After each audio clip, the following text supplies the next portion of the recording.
ஒரு குரங்கு குட்டி தன் தாயை இழந்து விட்டது. தாயை இழந்து தவித்துக் கொண்டிருக்கிறது. அந்த குரங்கு குட்டியை கூட்டமாக நாய்கள் திருத்தி கொண்டு வந்து கொண்டிருக்கிறது.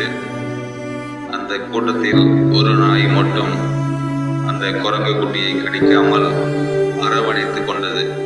இதுதான் பாச போராட்டம்.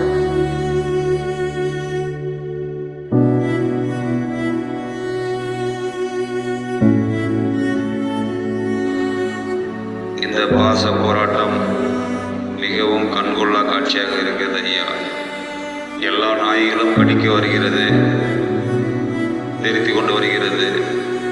ஆபத்தை நோக்கி ஓடிக்கொண்டிருக்கிறது குரங்கு குட்டி. ஒரே ஒரு நாய் மட்டும் வாலை ஆட்டிக் கொண்டிருந்தது. அது காலை பிடித்து கொண்டு முன்காலை பிடித்து கொண்டு